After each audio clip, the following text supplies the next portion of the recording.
All right, y'all. For lack of a better word, holy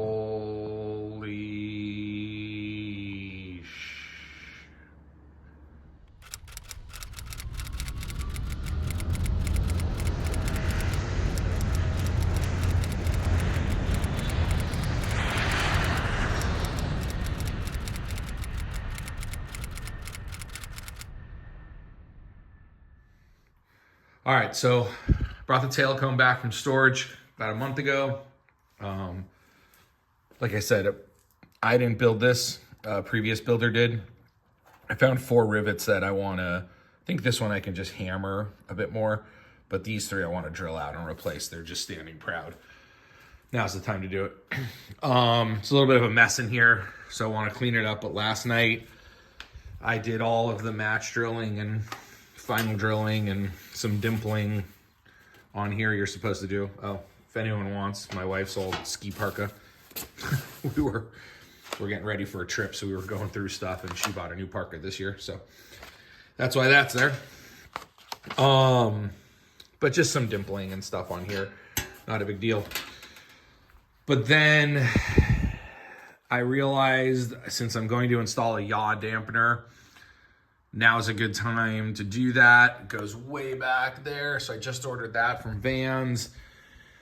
I'm having some challenges because I'm still thinking through my engine. I don't think I'm gonna go with electronic ignition anymore. It's so complicated and there's so many extra things that I just don't think I'm gonna do that. So I had a duplex fuel valve on order, which means you can return fuel.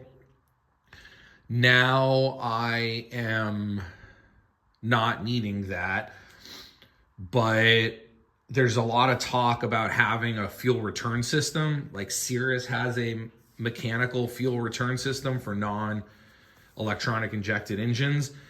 And I've talked to a couple people, I'm thinking about modeling that, which means I can still use my duplex fuel selector. So that, if you notice, I haven't installed a fuel selector yet. So that would go over there.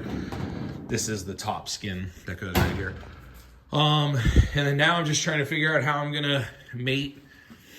Oh, I've got some samples, Stewart Systems. That's what I've been using to prime. I just got off the phone with them yesterday. They have a product, it's called Eco Acrylic. That is their interior, exterior paint. I've heard mixed things about it, so I want to give it a test. So far, I'm incredibly happy with this Eco Prime. It's been phenomenal, easy to work with. It's a 1-part, so it goes back into their 1-gallon container when I'm done with it. I've been really happy with it. It's very durable. If you prep the surfaces properly, it's very durable. I'm using pre-coat as a surface prep. But I'm almost out of pre-coat, and so I have some of their Eco Etch, which I'll be switching to. But again, very durable, very happy with it. But for painting, I have samples coming from Aerosport for my interior. I'm gonna do kind of a dark gray on the bottom here, and then kind of a cream color on top. Oh, it's gonna look a lot like my wife's Ford Explorer. We're gonna keep kind of the panel dark. I'm not sure seats will probably be two-tone, but more of this kind of tan khaki, kind of like that. I really like that. So the bottom half of the airplane will be dark. There'll be some cream accents, and then the cabin will be cream. So I've got some paint samples coming from Stewart Systems with some flattener, because I don't like super high gloss. I want a gloss so that way it's easy to clean, but I don't want that super shiny, highly reflective interior.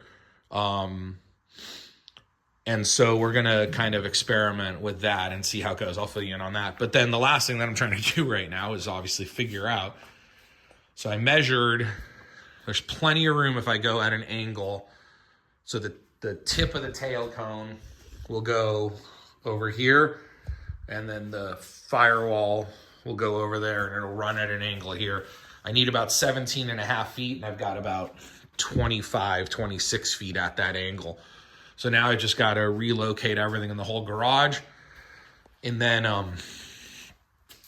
depending on when I have to leave for my son's baseball tournament, I'm going to try to get these two connected today.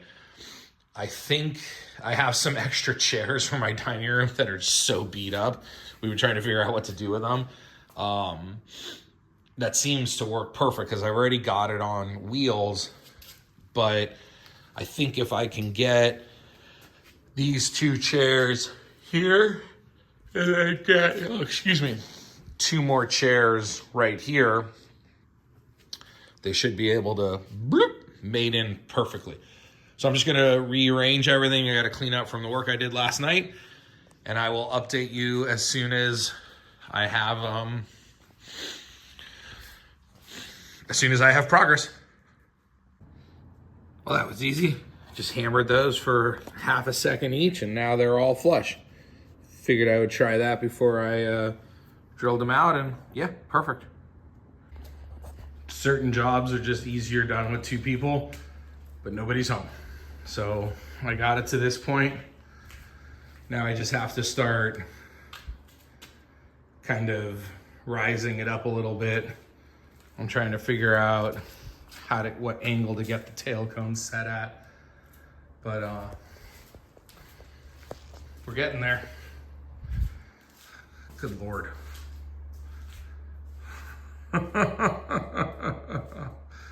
Still missing another 3 feet of engine and propeller. It's a big airplane.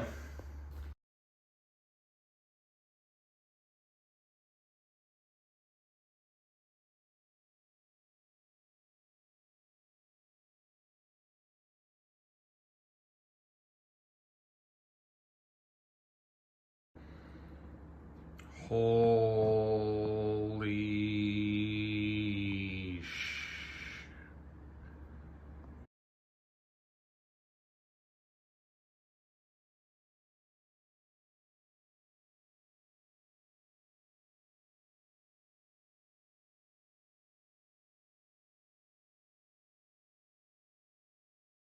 So I was ready to start drilling the holes, and obviously there's a gap there now, but I had it clamped in position.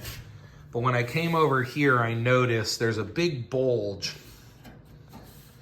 in the top of this. Now, a little bulge I know will kind of work itself out, but it's a pretty big bulge.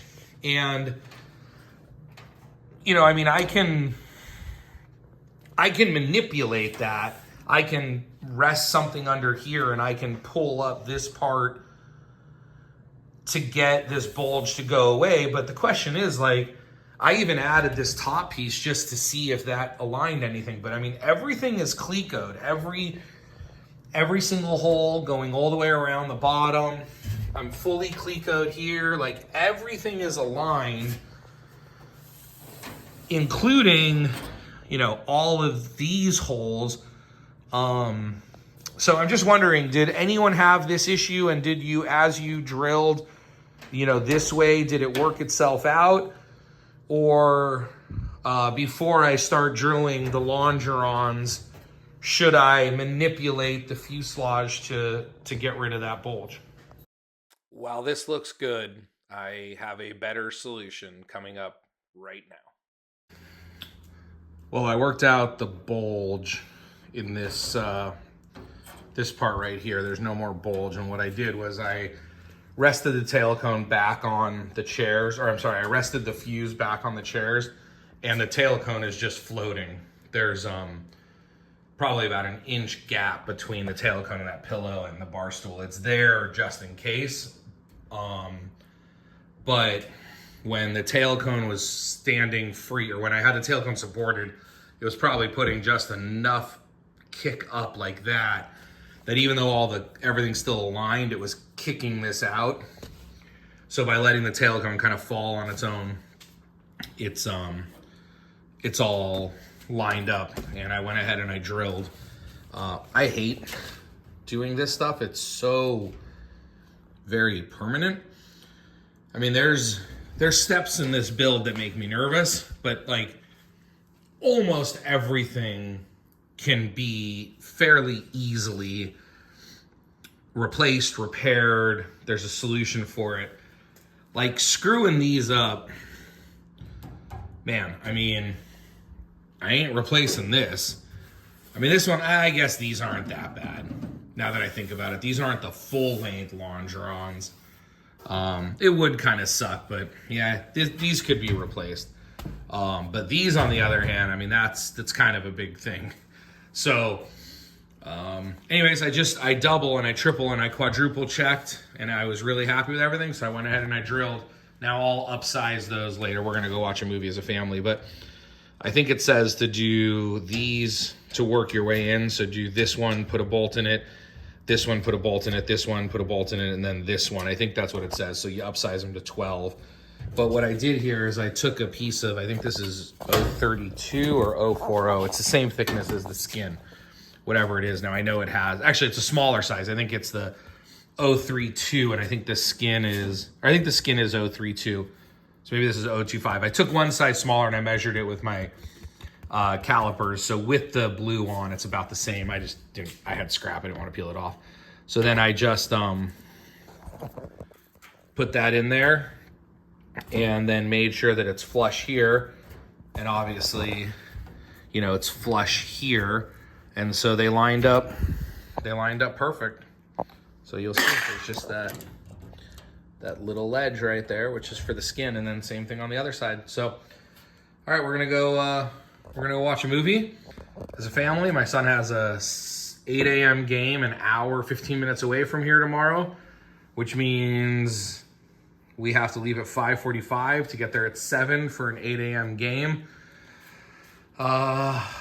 So that'll be fun.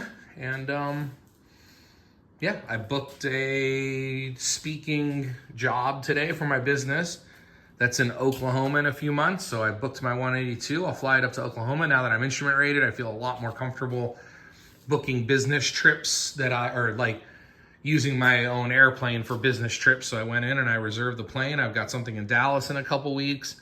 And then I think something in Arizona after the main summer, after the heat of summer. So starting to get some use out of my instrument rating here this year for work. So it's exciting. All right, y'all. Catch you up more when I do the next steps. Hey, so I'm under the airplane right now, drilling these holes. That one's already drilled. Let's see if we can get one. Where can I get this without the camera falling? Oh no, there we go.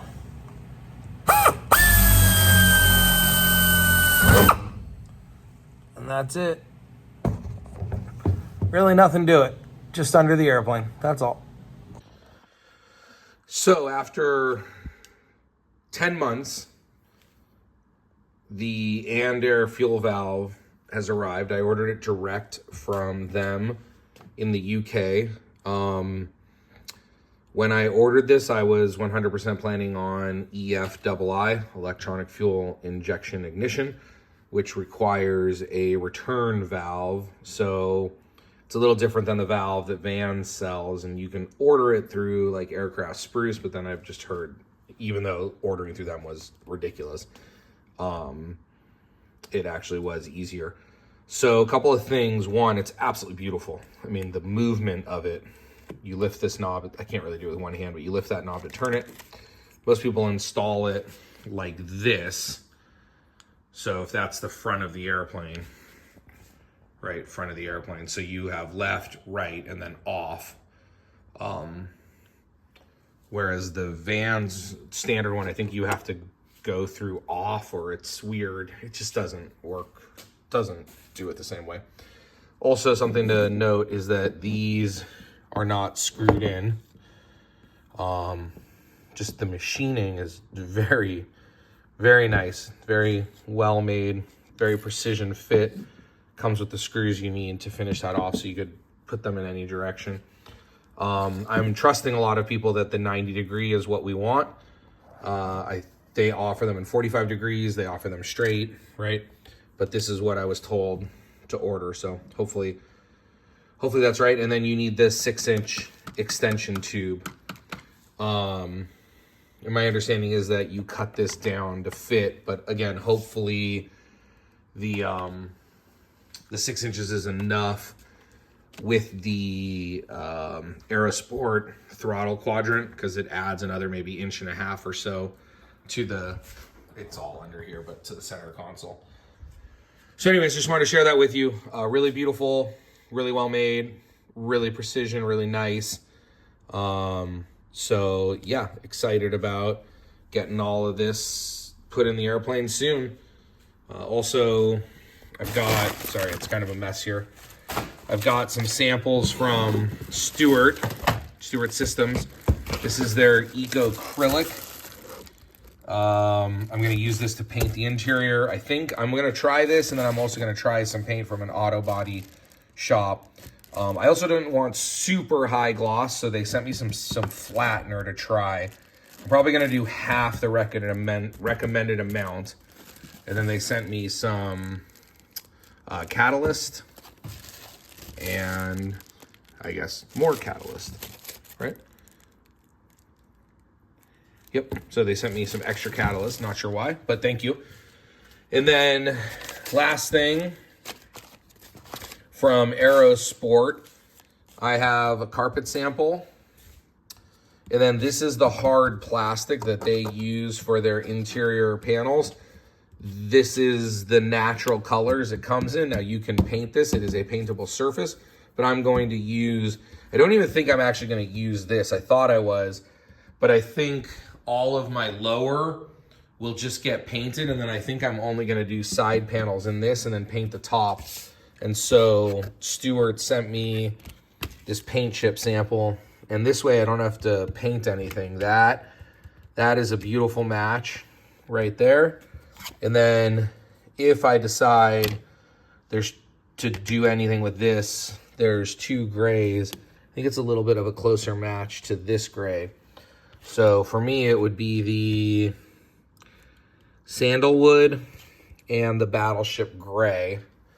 And again, I'll update you a little bit more as I do some paint testing and such, but I got the tail cone removed, starting to deburr it and then dimple it and do all that. And I don't think, I'm waiting for the yaw dampener to come from Vans to install. And then I don't think I'm gonna reattach like permanently until I've painted the interior here. It's just gonna be a lot easier to move it around and paint it. I'm probably gonna hold off on actually attaching that almost as long as I can. It just makes everything more difficult.